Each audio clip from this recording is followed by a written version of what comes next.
We have been blessed this autumn racing carnival with very exciting racing where the mares have dominated. Tomorrow we have the all-age stakes where it doesn't look to be any different, with a very exciting race and the mares very tight in the market. But would one good old tough gelding come to spoil the party tomorrow? Come with me and we do a deep dive in to the all-age stakes. Alright, let's go through this deep dive, viewers. What we might do, we might start with the horses that we least prefer and get down to the ones we think are really the top end in this race. So yeah, probably starting with Golden Mile. They've thrown some gear changes. Sometimes I like gear changes, but I think with this horse is more in desperation. It's not going that well. So we've given it, even in its top ratings, we've got 2.5 lengths off our top rater, which is Private Eye and Espiona, by the way. But we've penalised it an extra length through its consistency and a little bit of the jockey that's on. So here you can see in the red, it's no value. We've priced it 120 to 1, and the market's got it 30 to 1. We've probably overextended it. It's probably not generally under 20 to 1. It could be a 70 to 80 to 1. But these horses that we've highlighted in the red, this is winner heads prices here, and this is the market price next to it.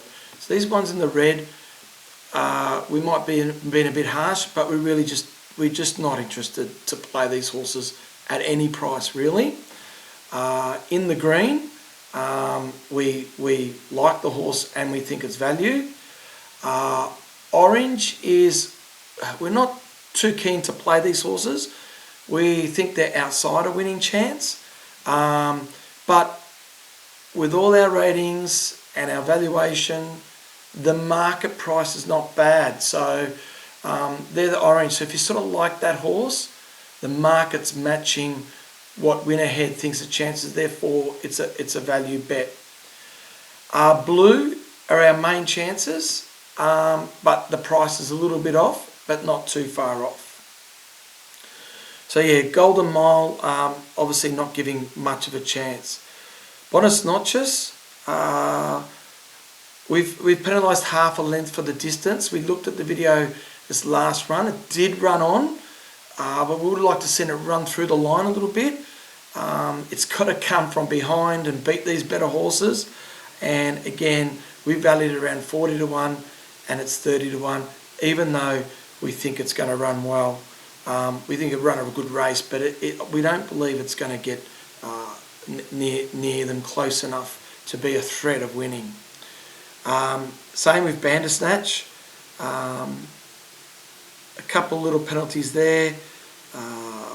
The racing pattern, his profile and his pattern where he performed is not really within his pattern. And again, we've probably overdone it, pricing him 240 to 1 and he's 60 to 1. I think he'll run a good race. He'll stick on a bit, but we don't see him as a winning chance. Let's go to Buffalo River. Same, Buffalo River, I've priced it out of the market. We don't think it's any chance. We love that it's in the race though. We love the pace it's going to set for some of these top rated runners. But again, we've penalised this horse on a few fronts. He's never performed deep in a preparation before, and he's very well deep in the preparation. He's got a few other things against him as well. The next two runners, Airman and Amendable. Airman is a lightly raced horse, got a lot of scope for improvement. Probably, could keep improving. We think it's a step too far in its class, but we priced it around 40 to 1. Market's got it around 34, 33 to 1. So, if you, for some reason you like Airman and you're connected to these connections or you own the horse, the price is not bad. Amendable would have been nice if it drew a barrier. Very interesting horse here, a bit hard to evaluate. Even though we priced it 60 to 1, market's got 40 to 1, we have got it in the orange. We think this horse got a lot of potential. We think you should forgive the horse for the last run. But then it's drawn this barrier as well. So we're finding Mendable, he's been gelded this prep. We're finding him a little bit hard to line up. But with that barrier and all that, we're happy to risk him and think he's not a winning chance. Chain of Lightning. Chain of Lightning, it beat a lot of these runners last time. We thought it was a great ride for Damien Lane, the way he set that pace and got it in the, went the shortest way home, but got it in the best part of the Randwick track where the rail was at that time. We think we penalised a little bit with Rachel King. We love Rachel King as a rider, but there is a little bit of a step off between Rachel King and Damien Lane. Plus, we did hear it's going to be scratched on a good track. I'm not so sure about that. There's rain due on the day, which is going to make the track a little bit shifty. I don't like rain on the day. It's going to make everything awkward for all the runners. I don't like those sort of shifty tracks. So we think they'll run Chain of Lightning, but we don't think the conditions and where it's going to be in the run is favoured. We priced at $10. We were pretty harsh on it. And the market's got $10. So I think if you like Chain of Lightning to sort of repeat there, it's definitely, we've got it just outside the main chances. And at $10, that's probably a good price. Let's go to Magic Time. Magic Time we got in the red. We priced it almost at $15. The market's got it at $9. We think this is a good horse, but we think on these performances, we think it's just a half length behind its best. And as you can see too here, we've got it 1.5 lengths behind the top raters to start with. We think it's a little. We don't think it's as good as Espiona Sunshine in Paris. Those mares, we think it's about a length away, and we also think it's about half a length off this prep. So we've got it in the red. Bit of harsh call, but you have to make these calls as you see it, and go against sometimes what might be popular opinion. Same with Southern Tycoon. We're going to go against a popular opinion there.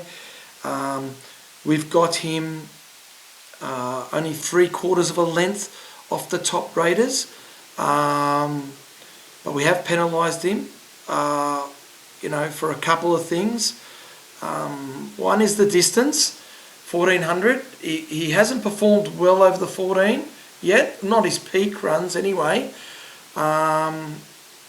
And he's had a big freshen up. He was aimed for the Doncaster, and he's got to drop back in distance. I'm not going to question Kieran Maher, but Kieran Maher's had 2 barrier trials over the 1200. I thought he would have had barrier trials over shorter distances, kept the freshness and sprintness in his legs. I know he's got great form lines from the last start. He's beaten V8 and Riff Rocket. It looks like a great form line, but Southern Tycoon might have hit a sweet spot there.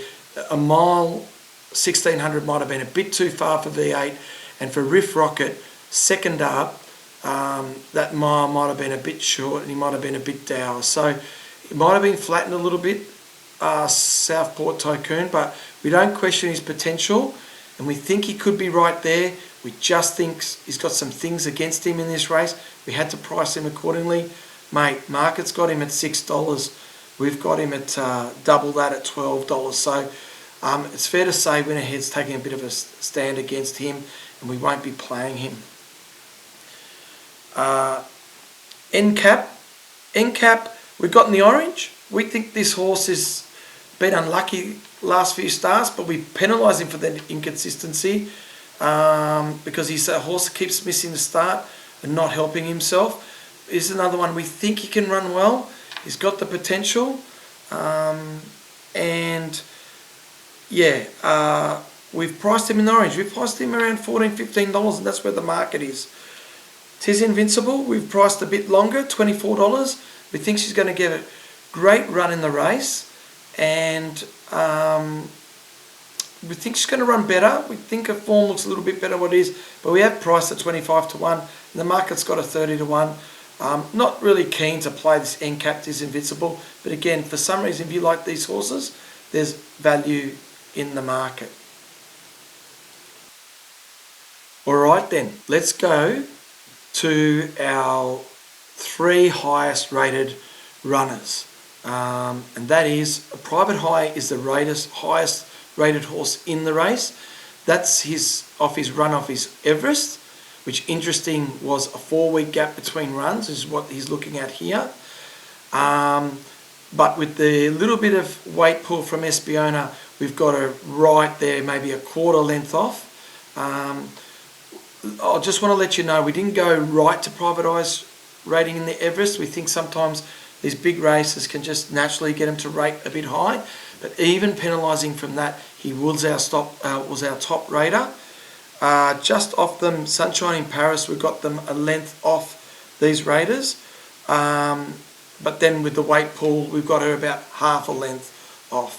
The thing about Sunshine in Paris, we think she's got most improvement in her. I know Espiona looked better off the last 2 runs, but we think third up, Sunshine in Paris has got a higher peak than Espiona, but we've got nothing between these 3 horses. This is what's going to make this an absolute great race. You got 3 jockeys. You got McDonald on Private Eye, Nashua Willa on Espiona, and Ryan Maloney on Sunshine in Paris. You got 3 top trainers with Size, Annabelle Neesham and Waller, and this is going to be highly tactical, exciting race between these 3. Going to love the spectacle. So who do we want to play here? Look, Private Eye, we've matched them equal. You can see here in the green, got them $4.90. I've matched it equal with Espiona, $4.90. Really got nothing between these 2. I don't think there's anything between these 2. I know that Espiona hasn't done much wrong and looks great, but Private Eye's been quite unlucky. His second up running needed to be stepped up in distance. The 1,000, he ran fantastic down the straight against Imperatives. Before that, his form in the Everest was fantastic. His run in the Stradbroke against Alligator Blood, where he gave that horse weight and was unlucky over the 1,400. We just think Private Eye, his last 2 runs, wasn't set up well. Size is given this little barrier trial, and with McDonald on, we think he's Randwick, 1,400. Hopefully track stays a little bit firm. We think he's going to run a mighty race. So that's our value runner, and where we think the great value is. Espiona, great setup, ready to run well. She's flying. If you like her, we priced her $4.90. She's $4.20. She'll probably get out to around $4.50. So, look, if you just want to bet one horse in the race, I think Espiona is a good bet. Sunshine in Paris, although this is a very good horse, although we think she's going to run really well, I'm a little bit worried about Ryan Maloney cutting through, getting caught. If they're stuck on rail 7 metres out, if he's going to stick to the fence place to be, she might be caught up on the rail and can't get out. And we've got 2 very smart jockeys that are going to be on the outside, storming home with Private Eye and Espiona, trying to hold these runners in. So, yeah, look, win ahead in the end of the day. We've got Private Eye and Espiona on top, and Sunshine in Paris right behind them if she can get a run through. Good luck with this race. Imagine what you could be buying instead. For free and confidential support, call 1-800-858-858 or visit gamblinghelponline.org.au.